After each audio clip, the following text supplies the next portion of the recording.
Hey, Joe, what's your overall message to your ball club now with two games still to play and a lot still out there? Yeah, we've got to have a good week of preparation this week, and we're going to need our best performance on Sunday. The approach is still the same. Come back to work on Wednesday. Make sure we go ahead and stand together as a team. We make improvement. We want to be the best team we can be at the end of the season.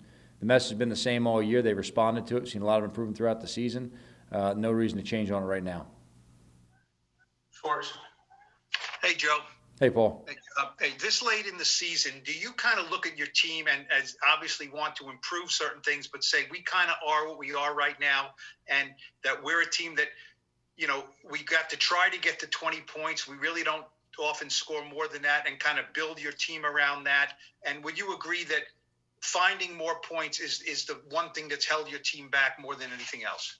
Yeah, I've done a lot of studying this, Paul, and in 100% of NFL games, the team who scores more points wins. So we're going to try to do that as much as we can. Look, I think, not to be a complete wise guy to you, but look, at this point in the season, we have to know what our strengths and weaknesses are. Now, that being said, the focus has to remain on being the best football team we can be. And we've got to make a lot of improvement in these next 2 weeks to give ourselves a chance at anything beyond. But look, the goal at the beginning of this year is to be the best team we could possibly be at the end of the year. We still have a lot of work to do. We have 2 weeks' worth of work to really get in. Our focus on the Ravens this week. But when we structure the game plan, we'll always structure it around what we believe our strengths and weaknesses are, as well as who the opponent is and what they're capable of. That may affect how we call certain games. When we get into the game, Paul, that may affect how we form a game plan for certain teams. But at the end of the day, we're going to work to be the best team we can be and then call the game plan to our strengths. You think your team can produce more points here in these last two games? I mean, obviously you're going to say you think they can, but the record shows that it's really, the points are going down. Do you think you can squeeze more points out of this group? Yeah, absolutely. Look, we've got to do a good job as coaches, putting them in the right position. We have to do a good job executing on the field, finishing plays, and finishing drives. But we're absolutely capable of more points. Thank you. Hey, Joe, I know you've been a big proponent of the O-line rotation, so how come no snaps from Matt Peart yesterday? You know what? We had a plan for Matt in place. He had a kind of little ailment that popped up, last minute. We just went ahead. It had nothing to do with his performance as of late. It had nothing to do with eliminating the rotation. He should be fine to go next week. We just wanted to make sure that we kind of kept it, status quo with Cam and Andrew last night, unless we absolutely needed them. And this is more of a bigger picture question, sort of related to that. But if you guys had five wins in any other division, we're not talking playoffs. Has being in the playoff race changed how you've deployed personnel at all, or are you still having the same sort of big picture developmental view you've had all year? No, look, I'm still looking to develop as many players as we can. Now, that being said, you want to develop players by still putting ourselves in position to be successful on Sundays. We're not out there having tryouts on Sunday, but we are working to make sure we get as many young guys, as many reps as we can to keep giving them experience on the field and improving as a team overall. That. Hey, Joe, I know there have been some weeks where you guys have focused on running the ball, but you do only have one passing touchdown over the last 5 games and 10 over the whole season. I'm just curious, is the passing attack where you want it to be right now as you head into Week 16? Well, we always want to be balanced, Zach. So that means being able to run or pass when we need to. Okay, it doesn't mean 50-50 run or pass. We want to improve on all aspects of offense, defense, and the kicking game at this point right here. We've had opportunities we've got to capitalize on, and there's other situations we've got to make sure we put the players in the right position. We want to keep on improving all aspects, the run game and the pass game. I know it sounds very generic, but that's where our focus is. We don't really care where the points of production comes from. We don't care what player gives it to us. We're going to work every week to make sure we just go ahead and get it out of them and put our team in position to be successful. All right, Leonard. Hey, Joe, with a couple straight days of negative tests here for the team and the staff, do you guys feel, or is the NFL telling you guys that they're confident that you hopefully are on the other end of this thing from last week, or is it kind of day-to-day here? Look, we're taking every precaution we can. The one thing I've learned throughout the season, watching other teams as well as dealing with it internally, is, this thing's kind of like weeds. You think you picked the last one and one pops up, so you can never let your guard down.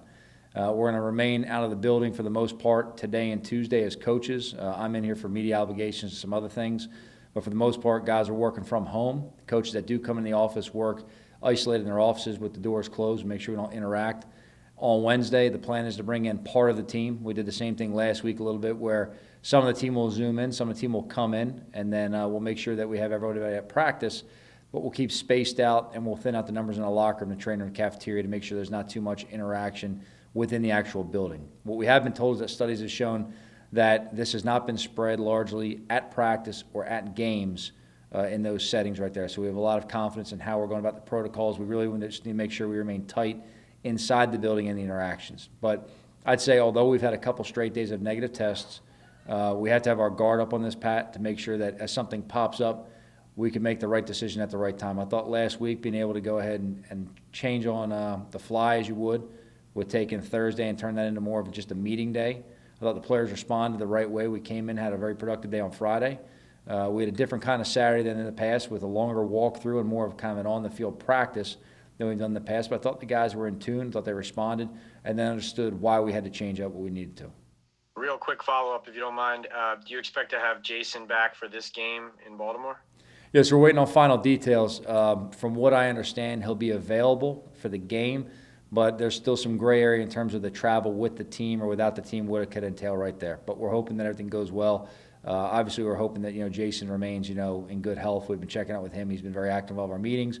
The one unique thing about this year, I'd say, is even being out of the building, we've become so accustomed to using Zoom and working virtually that there hasn't been a main difference other than when you're actually on the practice field and then obviously at the game last night. Thanks. Hey, Joe. I'm curious. I mean, you've downplayed the whole playoff and division thing all along, but how important is it to you to, at least for determining the success of this season, that you win this division? Yeah, I don't think our progress as a team is going to be measured necessarily on making the playoffs, Jordan. But look, I'm focused right now on Baltimore this week. This is obviously a team that we knew when the schedule came out early on this would be a great challenge for us. One thing that I'm very interested in as a coach is seeing how our team responds to challenges, how they're able to adapt to different game plans and different styles of plays from opponents, and see how they work, going forward. There's a lot of things we have to improve on big picture-wise. There's a lot of progress we still have to make, but I'm pleased with the way the players have been working, and this will be a great challenge. Again, I'm not downplaying playoffs. Look, it's National Football League. We're all here to compete. We're all here for the highest prize in all of sports. We all know what that is. At the same time, I'm a firm believer in just keeping our sights on what the immediate goal is, and the long-term goals will take care of itself. Is that because of the situation you came in and you're trying to build it up, or is this the way that it's been operated, that you've operated in all your past stops as well? Like, why are you taking this approach? Like, what's the thinking behind, not really? I mean, your players don't want to talk about it at all. You don't. You prefer, it seems like, not to talk about it at all. Yeah, may there be a time that we talk about it in the future? Possibly, based on what the situation is. That being said, it's always been my belief to keep focused on what you're doing right now. We can't do anything about Dallas right now. That's a week away. We can only control Baltimore. Anything that may or may not come after that doesn't even exist yet. And so wasting mental energy and focus on something that doesn't exist, to me, is just, wasted time.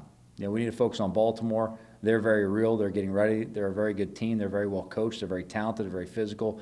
They're good in all three phases, and they have some dynamic players. So, if we start looking past Baltimore, then anything that may come after them is not going to matter anyway.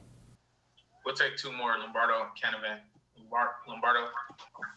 Hey, Joe. I'm curious that you guys are now further out from Daniel Jones getting injured. If the standard to get him back into games changes, and just how much more difficult it is with only having maybe one or two practices to evaluate him this week.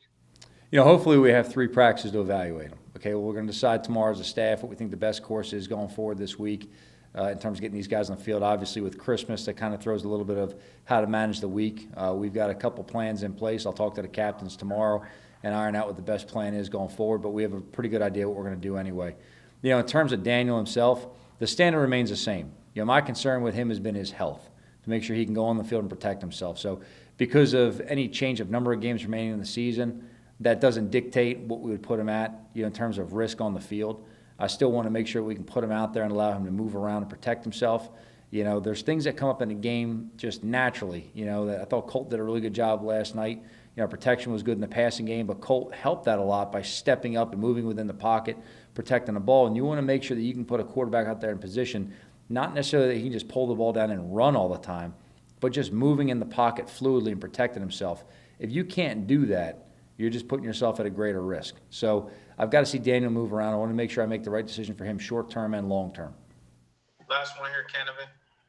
Joe, just a two-part question. One is with James and what do you call it? Darnay. Are they any chance of coming back this week? Yeah, there are. There's chances on both those guys coming back. Now, James, in terms of his exposure outside the building, we're going to have to wait for clarity from the league in terms of timetable and tests and all that good stuff. And then Darnay, we just got to get him on the grass and move him around. He's a player that we did not IR when he got hurt. Out of hope that we can get him back within a few weeks. The signs looked promising enough that we didn't have to put on IR, but we're going to see him move around the grass. And again, the test, is always, can he hurt it worse or is he dealing with pain tolerance? So we want to make sure that we're putting him in a position out there that he's going to be okay. And then the other part is, you mentioned Christmas. I mean, is the plan bring them in early and then try and get their families together, or what? Yeah, so if we do bring them on Christmas, which is the plan right now, the plan would be to bring them in early in the afternoon, noon or 1 o'clock. I think you kind of consider more guys with kids and guys with families opening presents in the morning. So to me, that Christmas morning is something you don't want to lose right there. We're going to double check with the guys tomorrow, make sure they're good. We've touched base last week in our captain's meeting. They were good with the plan overall. Obviously, we don't want to miss a day of preparation. I've done it both ways. I've worked on Christmas, I've traveled on Christmas, and I've had Christmas off. And all three can be effective. You just want to make sure that you're doing the right thing. If we do bring them on Christmas, it will be a shorter day, and it'll be a little bit less intense day on the field. So we're going to have to stay ahead in how we work on Wednesday and Thursday as a team.